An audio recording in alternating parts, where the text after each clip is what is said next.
Hello, hello, hello, and welcome to another edition of Talent Talks. Ladies and gentlemen, what would all of you like more of? Quality, quality, quality.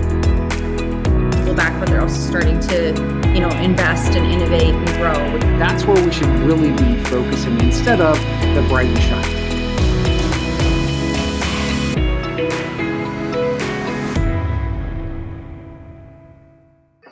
Hello, hello, hello, and welcome to another edition of Talent Talks.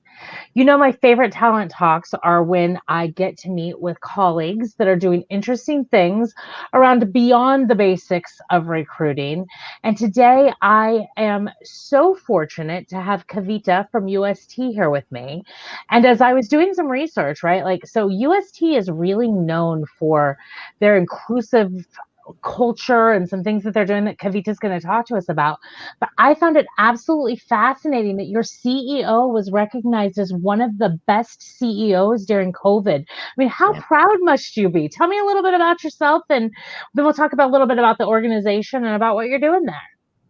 Great. Thanks, Jen. Lovely to be here. And, it is a great moment of pride for us every time we get recognized for, the activities that we do and all the the little things that really matter, the details that happen. And I think Krishna's recognition as the top CEO was just one other of those events. I think for us, what's very core is our purpose. All of us across the organization very passionately believe in the purpose of UST, which is transforming lives of our employees, of our clients, and of everyone in the world.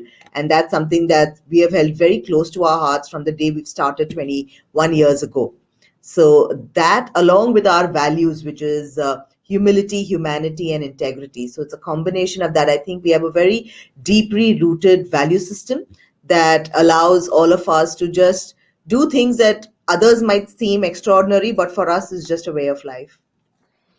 It was really interesting as I was looking at your website. I really felt that not only as a potential employee, but as a potential user of your services, and even as just someone doing some general business research.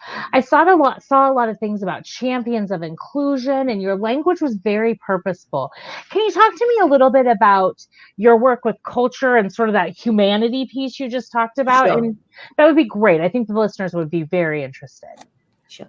I'd say if we talk about our three values, right? So everything that we do is focused around these three things. So whether it's getting in new business, carrying out conversations with our existing clients, or just interacting with people, these three form the pillar stones for any project or any activity that we take on. So no matter what we do, we are consciously reminded that these three have to be the fulcrum of taking things forward. And how is it that we can really give back to the world at large? Because life is a complete circle, right? What you give comes back to you doublefold, and we very strongly believe in that. So we make sure that we keep adding back to the organization and to the society so that we're able to leverage the goodwill that it generates, and we use that really as a base to build the ethos and culture within the organization.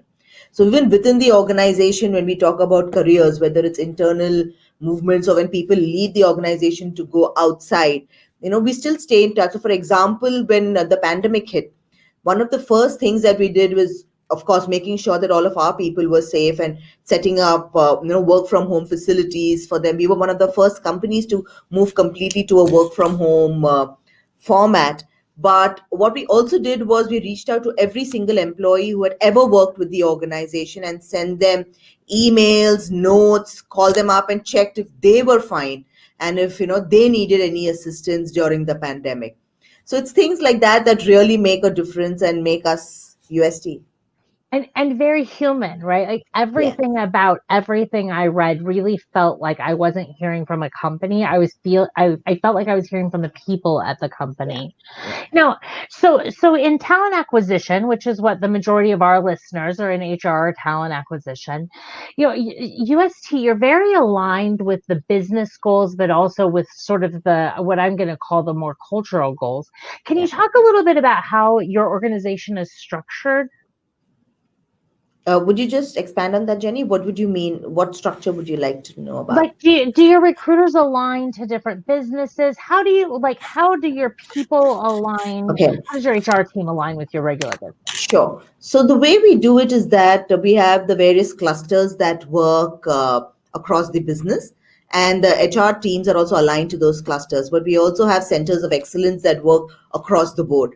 So there is almost again a three-pronged approach, right? So we look at skills that are currently required to do our jobs really well, and what is it that we can do to make sure that our people have those skills, and how can they really leverage that to bring better value to themselves, the organization, and the clients. Second, what are some of the new age skills that would become relevant in the not so distant future, and how do we really garner that? And when we are looking at new talent coming in or allowing for internal mobility, how do we help people realize that relevancy in technology sector is all dependent on the skills that you have? So keeping them aware of what are the latest skills that are coming up, and while they might seem extremely distant, the future is not that far. For especially with the pandemic, we've realized that the change quotient is so high, and people's cycles of change are very quick. So learning agility then becomes extremely important. How quickly can you learn, unlearn, and relearn new things? So alignment to the business is very core. So every conversation that we have, as much as HR has a seat at the business's table, when we have the HR decisions, the business has a seat at our table as well. So it's a very give and take kind of relationship. We don't really look at two distinct functions within the organization, but we look together as one UST. So it's one family, one UST, where everybody's working on trying to bring the best forward and leverage each other, because a lot of our people from HR also have domain expertise. So, for example, I've been a banker in a previous organization, and I bring in that domain expertise from a banking and financial services sector. So, if there is a conversation that needs to happen in the BFSI client space, nobody would think twice about bringing me in into that conversation. So, just things like that. So, it's very nice for us to see that movement take place, I and think that's it's how we are aligned. Well, I think it's really interesting. So you said a couple of things that I want to just go a little deeper on, if you don't mind. Sure. So again, I was very envious, and to the audience, if you have not been to UST's website, you should, because the way that their business embodies their culture in their writing and their examples, amazing, like one of the best I've ever seen. But as you were talking, you kept saying something that I think is really important for this audience to understand. When you were talking about recruiting and skilling up and new skills, you always said new and internal talent. That makes me feel like there's a real focus at UST around internal talent and making sure that people grow in the company. Can you talk a little bit about that? Oh, absolutely. I think we believe very passionately on internal advancements. For us, it's key that people stay with us and find their careers within UST. So we've created a number of frameworks within the organization. So we have a career management tool. So the moment you enter the organization, you put in your existing skill sets, but you also get a chance to put in what are some of your career aspirations from a 3 to 5 year period. And while the system would throw up, possible routes that you might follow, which is a very vertical kind of route, you can still follow a lateral route, and the system will give you multiple options saying, okay, hey, if you're a tester today and you want to become, say, an architect, then these are some of the various career paths that you can follow within UST. These are the roles that you can do. These are some of the learning interventions that you can do. So while we do not believe in spoon feeding our people, we do believe that we need to create those right kind of frameworks so that people can really own their own careers. If people can find fulfillment in their careers at UST, they wouldn't really need to go and look elsewhere. Another part is for us is we believe in moving from success to significance. So what is the value that an employee brings to the table, and what is the value that UST can bring back to that employee? So the focus is completely on significance rather than success, because we believe all of people will be successful no matter where they are, but significance is something that is much more deeper and a lot more fulfilling. I love that. I may have to steal that, right? Like, I feel like that really speaks to a lot of people, especially if they started straight out of university or if they started at an entry level at some place like UST. It really gives them a path to learn and grow, quite honestly, with the company in mind, right? Like you're providing them some tools and training and learning. So it kind of keeps I would expect that it maybe helps your retention a little bit too. Would that be a fair It assessment? is. And we have a lot of role models. So our COO joined the organization as a fresher when it started. Our chief values officer joined it when joined as a fresher. Our chief digital officer joined as a fresher. So we have a lot of examples of people who have been with the organization and built their careers within UST by doing multiple roles. So people can really see that if you stay and you recognize your own value and the value that you bring to the organization, the sky's the limit. That's an excellent proof point. Before I came to Joveo, I worked in a similar role at AT&T, and we had a similar proof point with our CEO Yeah, starting installing the telephone lines or whatever he did in the day. And I really think that like seeing that and watching somebody grow, especially in a company as large as UST. I mean, you guys have nearly 20,000 employees, give or take, right? 25. So, I mean, that's a really big opportunity. I feel like you've done a really good job of modeling a great place to work and really putting your culture, your values, sort of how you work out there as a That's general right. business practice. So, okay, so now here comes the hard question, Kavita.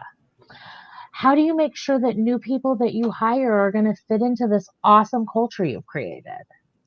I think for us, the value system really acts as that gate filter.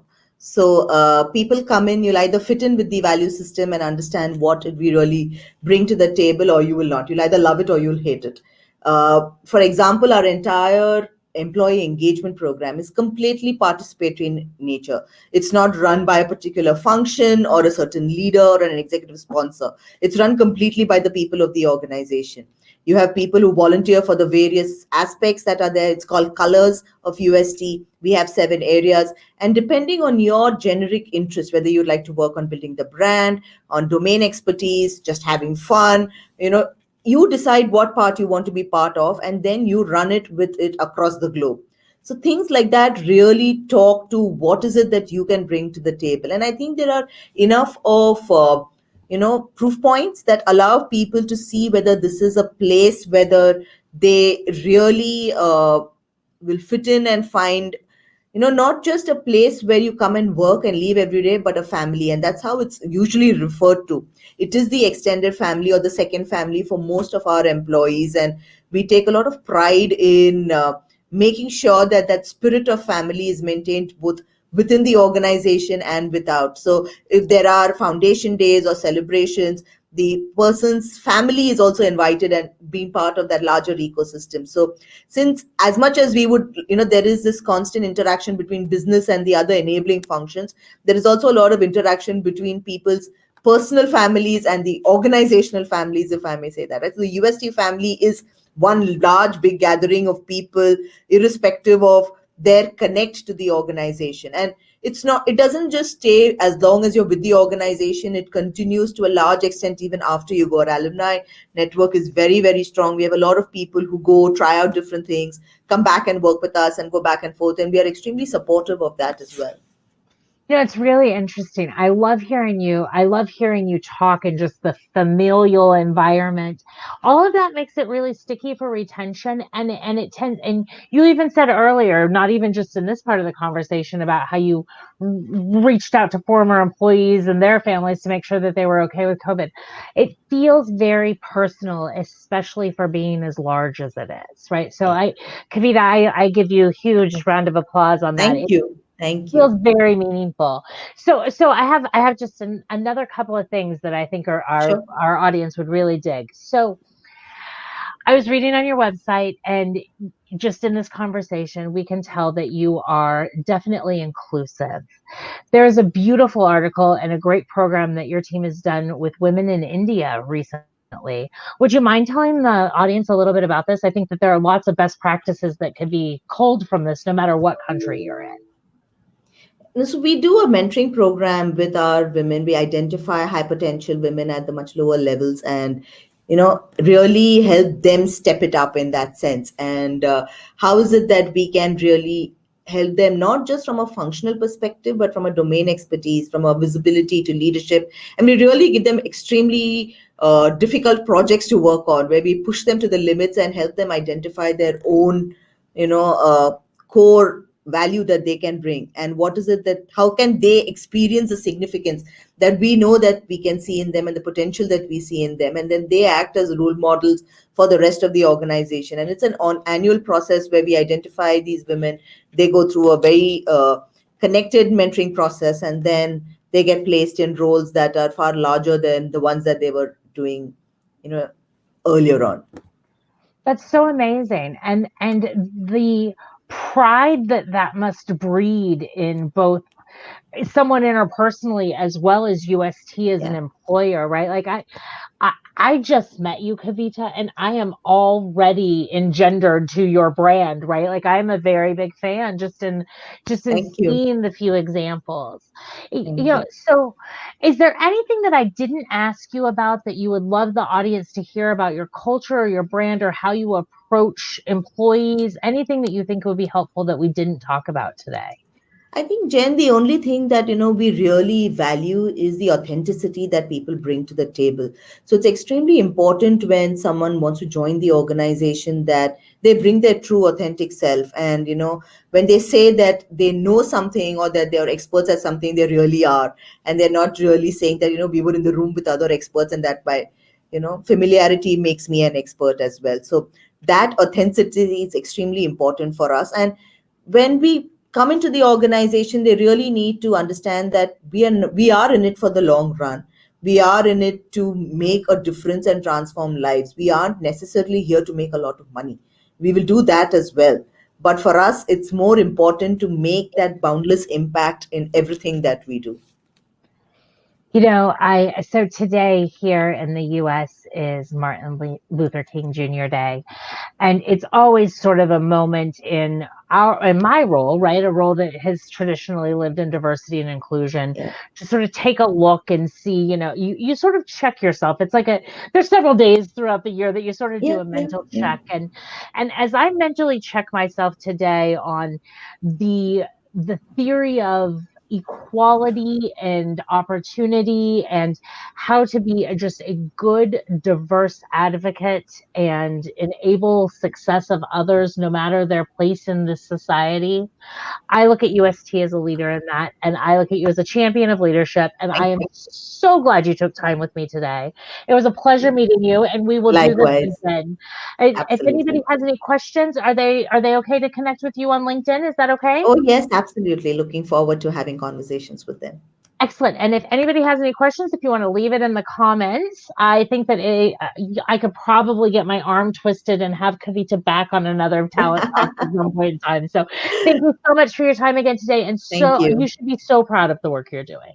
Yes, we are. Thank you. Thank you, Jen. It's been lovely chatting with you. Bye You too. bye. Bye bye. Bye bye.